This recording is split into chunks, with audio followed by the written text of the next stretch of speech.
Assalamualaikum warahmatullahi wabarakatuh. Alhamdulillahirrabbilalamin.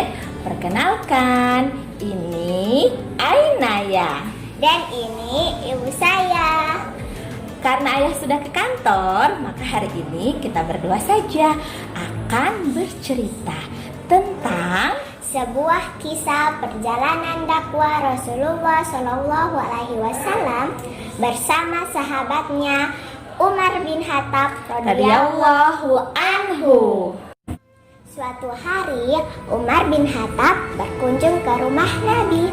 Nabi tinggal di ruangan yang kecil bersebelahan dengan masjidnya. Ruangan itu sekarang termasuk dalam bagian masjid Nabi yang indah di Madinah. Tapi pada waktu itu temboknya hanya dibangun dari lumpur dan batu, dari atap pohon palem dan tangkainya, dan lantainya semuanya itu adalah pasir. Pintu-pintunya langsung menjorok ke halaman dan tempat masjid. Umar mengetuk pintu Rasulullah untuk bertamu. Tok tok tok tok. Assalamualaikum ya Rasulullah. Waalaikumsalam. Siapa di luar? Aku Umar bin Khattab, wahai Rasulullah. Silakan masuk. Keselamatan untukmu. Umar duduk di lantai dan mulai memperhatikan ruangan itu untuk pertama kalinya. Ia melihat Rasulullah sedang terbaring di atas tempat tidur. Sebagian tubuhnya ada di lantai dan sebagian tubuhnya yang lain ada di atas tikar. Rasulullah mengenakan pakaian yang keras, yang kasar. Mungkin terasa sakit jika dipakai dan pasti tentunya tidak nyaman.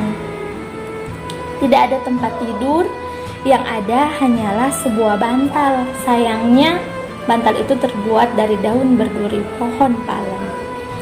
Tidak ada yang lain di ruangan itu. Tidak ada lemari pakaian, tidak ada perabotan, tidak ada makanan berlimpah ruah yang bisa dipakai untuk dimakan oleh Rasulullah beberapa hari.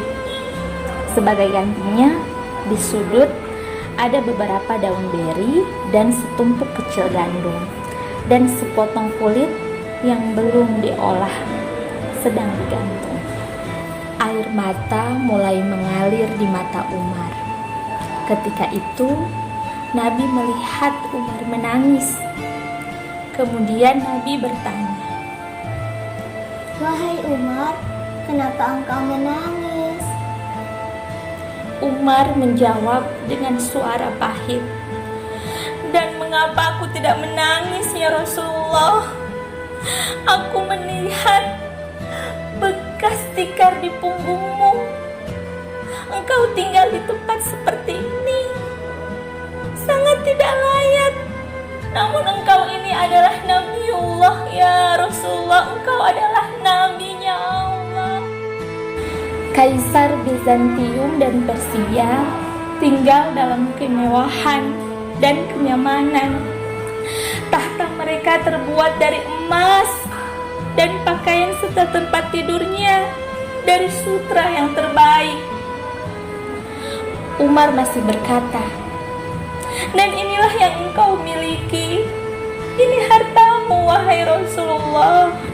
Nabi tersenyum dan memandangi Umar dengan lembut.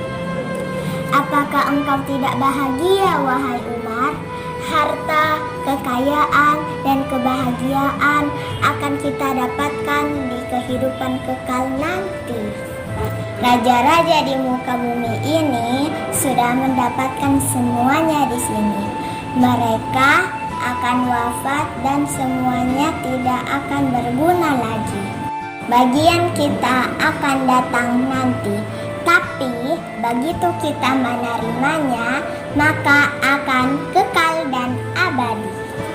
Demikianlah sepenggal kisah perjalanan dakwah Rasulullah SAW yang sampai membuat sahabat Umar bin Khattab meneteskan air mata karena sangat sedih. Kira-kira kakak dapat menceritakan nggak apa hikmah atau pelajaran yang dapat diambil dari cerita tadi? Boleh? Boleh dong. 1. Hidup sederhana, tidak boros-boros. 2. Qanaah, menerima apapun yang Allah berikan atau hati yang luas. 3. Melanjutkan dakwah Rasulullah. Wah, pintar sekali. Jadi dari kisah yang sangat singkat tadi, semoga kita ini senantiasa belajar untuk selalu hidup sederhana. Walaupun berkelebihan, bukan gaya hidupnya yang ditingkatkan, tapi sedekahnya. Yang kedua, qanaah ya, menerima apapun yang Allah berikan itu tetap dengan rasa syukur, dengan hati yang lapang, yang luas. Terakhir, dakwah perjuangan Rasulullah itu tidak terhenti yang lalu itu, tapi kita sebagai generasi penerusnya harus semangat meneruskan dakwah beliau. Dan karena bulan ini adalah bulan Rabiul Awal, bulan di mana Rasulullah SAW dilahirkan, maka kita akan menutup statement ini dengan salawatan. Boleh? Boleh dong. Sallallahu ala Muhammad sallallahu alaihi wasallam. Sallallahu ala Muhammad wa ala alihi wasallam. Wabillahi taufiq wal hidayah. Waridho wal inayah. Wassalamualaikum warahmatullahi wabarakatuh. Dadah.